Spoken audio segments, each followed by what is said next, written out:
no me koto fuel na me toy no me na me say na jani ya say di levy bia beka ho na still na fuel ni nam 10 cedis no ana manager ni pie ba no se me bro fuel no nke ate so bro sa enka fuel ni pa de nke 9 cedis but ye de di levy ni ka ho na ama no na me say and I'm video no my first video no my mistake because I'm say fuel no cry 11 ye di bi beka ho ama na 12 every time catch us say wa wunti me no kwatra Casablanca sa de no cry 10 cedis jo mama what do money ba from do jo mama what do money just say what my deflation no e do mesraw oni ato force mama force mo ho sa me bukurefu.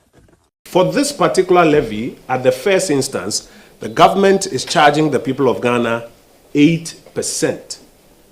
And this is one of the highest rates at first instance in terms of taxation that is being introduced in the Republic. Kojo Oppong Nkrumah say, men can't Ghana for say, Dumsor Levy na NDC for the Thomason, and yet Yansenim, Omudi Matem. NPP for E-Levy na 2 billion pe and no more Jeffrey Ghana Fontaine every year. NDC for Senate doors and what a nuisance tax and the how new amania be 2 Ghana for so. But a now more the Dumsor Levy on by Energy Sector Levy. A 5.7 billion no more Jeffrey Ghana for Busem. Na fu also the air quago faso until Becca Biani Bia, a Becca dia to be a drubu, a Becano. The 1 year was a fatal conversation as that.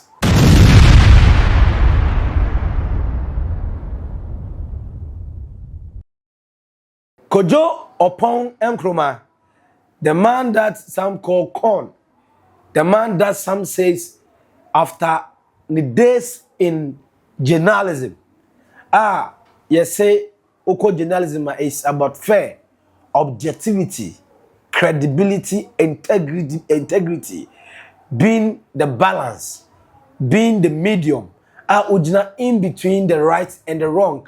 We report the grievances and issues from the people to the authority. Then you bring the rules, the laws, the regulations, and then the demands of the authority to the people. And think, oh yes, who run to public space and also over survey in governance over more judicious with your words, with your time, and with your work. The amount for say at some point as a communication minister under Nana Kwadwo failure. Omu very disappointed in him. The reason, Omu say there was a lot of times Commander Oni Omudino as another Ukrainian. But and there, Kojo Oppong and I say, Papa and friend Kojo Oppong Nkrumah or your opposition. Now I organize a press conference on the Dumsor Levy. Now Dumsor Levy, they all can in say dem yo E-Levy na every 2 billion no mo say nyansani eno mo say a burden on the Ghanaians the how ni amane ni oyeni na to Ghana for so because ye 2 billion Africa friends 2 billion Africa Ghana for on E-Levy or the E-Levy no kra na ye enyenhye upa na utria opese wango sani mu ma ontwa hwe na mamu yi fuel die Dumsor Levy ebeka driver for a car driver for me the back dwedi for a car dwedi for me the back ya ye to ade e beka bibia e beka transport fare ho nti we no yes we pay 5.7 billion Ghana cedis ye 3.7 billion more than the E-Levy di banti mo se mo de ye fa we mu na se mo ka se E-Levy nye ye ba betwa na mutwa de je fans e bazima adenti na afa die to Ghana for so. Ghana for. Kojo Oppong Nkrumah. First is the rate that is being charged. Ghanaians will bear witness that this levy is being charged at a rate of 8% per transaction. 8% per transaction. And this makes it one of the highest tax rates introduced in Ghana in a single instance. If you study the history of VAT and many of our other revenue handles, you will notice that at the first instance of introduction, sometimes it's 1%, 1.5% or 2%, and then maybe as the years go by, you may find some add-ons and then a consolidation. For this particular levy, at the first instance, The government is charging the people of Ghana 8%. And this is one of the highest rates at first instance in terms of taxation that is being introduced in the Republic. Again, even if this levy wasn't hypocritical, as has been mentioned by my brother, and had an honest justification, why would the government impose a levy with an 8% transaction rate on the people of Ghana? It's just simple wickedness.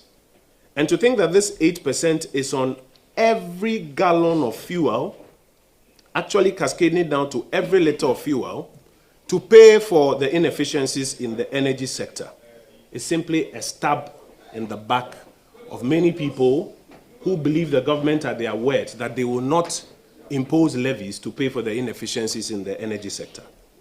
Now, for every 1 gallon of petrol product that you buy or diesel that you buy, this government is, because of this tax, going to take an additional 4 cedis and 50 pesos from you. That is 8%. We recall the NDC's claim that the then NPP government had done no work for Ghanaians when they are transferring their money, and therefore had no business in charging 1% levy on Momo transactions. So we ask you, what is the work that the NDC has done when you are buying your fuel, for which reason they are now charging 8% tax on it? Yes, over my life on Naked Truth, Old Burger Trends. And then you simple. Subscribe it. Wow, make me say subscribe it. Subscribe it. A nice one. Well, left side was I like it. Well, like video we call that corner more on a share. And but before that, tell comments no answer the work. Comment section na say Kojo Oppong Nkrumah say men can't Ghana for say Dumsor Levy na NDC for the Thomas on enye nyansenim. Omudi matem. NPP for E-Levy na 2 billion pe and no more Jeffrey Ghana for every year. NDC for say doors a nuisance tax and the how new amanie beto Ghana for so. But na omo de Dumsor Levy omo de buy Energy Sector Levy na. And 5.7 billion omo Jeffrey Ghana for business. Na fuel so na kwakofa so nti e be ka aduane bia e be ka dia auto bia dropu e be ka no. Nti wadwe ye wo say fa to comment section ase. But e hono wanya solid response. Correct response pa. Ghana ni bi explaining amehu kwan ya sa E-Levy no and I say Dumsor Levy no the energy sector levy no any effect our fuel prices on tese ade na ya say about to law no go fuel prices maybe da no ho aneda ya tese John the man mama ka the same thing the finance minister Castle at 240 so ka the same thing say even though we implementing new tax but answer you call the fuel station omo prices no ensesa e be maintain e be stable Ghana ni bi se obi schooling papa efre Kojo Oppong Nkrumah was schooling so pa o chechim kama nra me koto fuel na me toye no me ya nam se na nya ne ya se di levy bia beka ho na still na fuel nam 10 cedis no ana manager ni pie ba no was me bro fuel no nke ya te so bro sa enka fuel ne pa de nke 9 cedis but ye de di levy ni ka ho na ama no na nam se and I'm video no my first video no my mistake because I'm say fuel no cry 11 year di bi be kan 1 man na 12 every time catch us say wa wuntimi no kwatra Casablanca sa ade no cry 10 cedis John mama what do man ba from do John mama what do man just say one man deflation no e do mesraw oni ato force mama force mo ho sa me bukurefu. Now, when Professor Titus Bayu, our MP Edima Lambuzi, say, Ghana for say for more than 1 cedi in Kahun. Because omo the E-Levy no, the omo dey any day they go ya. Ye ko solve do so problem. Nti yan kan tire Kojo Oppong Nkrumah. Say ono dey sun to 1 cedi no, Ghana for class say for more. Aba ba ona bo ene yanka. Wana wani yanka. Wana bo say Ghana for say ye for more e fanka ho ha na dem fu ni so no. Ona bo the kind as the quotation the that one. Say wana wani Ghana for yanka owa. Yo yanka. Waka. O say ye for more than 1 cedi in Kahun. Obi yanka Devi o ye ma o me kan share sa o.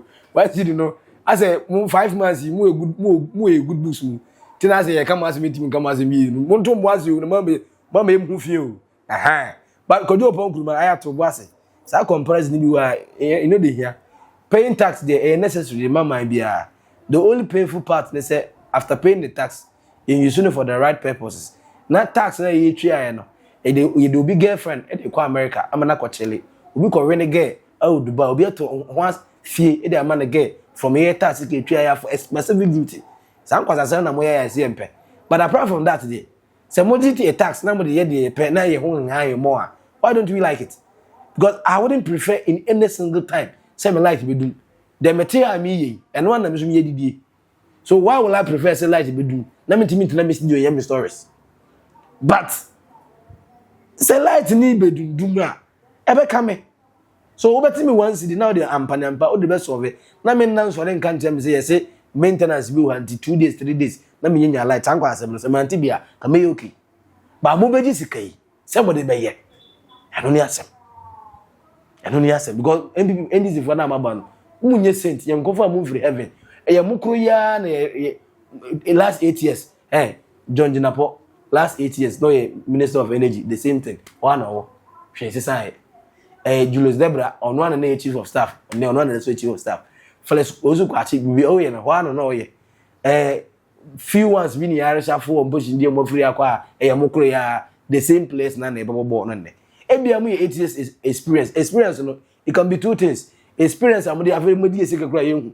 And I say experience Mode Suyam Munyansa said I fed the mobile sum Ghana mine. Now Mama Ghana man sumubu. The kind of experience I'm going to gain there. But for the first 5 months there, NDC have impressed us. It seems the same experience, no. They be Bible Ghana mine. I never got there. Then we won't complain too much about taxes. When you are putting it up, say you enjoy tax, you might complain, but you pay. Because you decide at the end they obey you for that purpose. But the last people are more we are saying. I saw Moka on comparison me NPP for. More 8 years, me see you. Into Montrase, I am pay be na Ghana we you ntokwa. You say NDC NPP mo nko ntokwa maye. Edu E-Levy, NDC for share stage workout. Eko ye mam pass no E-Levy. Omo na nim sika na ma fa chire meje. Edu na no di E-Levy most stage workout PPA. Mo na nim sika ma koje. Some go for interest mo according to Mwangasa, according to Manasa Zuri book actually the president we never had. Or can the same thing. Say vetting ne Hong Kong yaba certain laws be a pass or parliament. Sa chief for no ne madwuma no. Mo lobby with skanko mo lobby with skanko anti. Imu ye chede nyimu di sa mo ni interest. Se si ebetima ko entokwa. Mo nya ne yankan yasem. Se Dumsor Levy ni ye mpa e be ka kire mo ye pa e be ka kire mo. Ebi before mo ntena se mo sit down. Mo sit down. Mo tam nyen so ye. Tam so na mo rectify problems ni bi. Na mo so mo mistakes na. Mumbra, come and speak heart to heart. You have money at Zakra, then we see what we can do about you. But for now, no imbecility, no time for imbecility. Yeah, way a naked truth live on Odoga Trends. Make sure say over subscribe. We are like it. Let's share. But your comment no, comment section na say Kojo Oppong Nkrumah say NDC for D-Levy and that's Dumsor Levy and that's Energy Sector Levy no.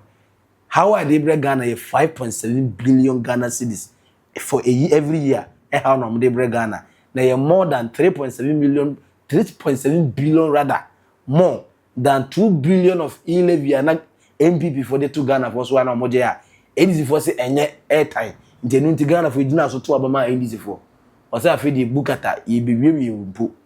Di Ghana for monsore Ghana for na monsore eyemunti ana mi Kojo Oppong Nkrumah make us asemi we eyemunti ana mi Kojo Oppong Nkrumah make us asemi Ghana for monsore o Ghana for monsore Kojo Oppong Nkrumah asmo kana Ghana for this say no ye nim chechemu rough idna ya da na comedies Ghana ni bia tunebo ase a chere full price in the castle at 2,000 e kan dey John Dramani man kan say sikane dey ye di bia kan wa ye one city but ukọ promise fuel station wa ense sakre na MP Edi Malabusi professor say Ghana for say for 2 cities more than 1 city na 1 city nisha ani obwa mi kan bi say when waka dey For comment in the comment section, I say, aha. So I mean, Maxi Billion naked truth on old Boga Trends Macau. Bye bye.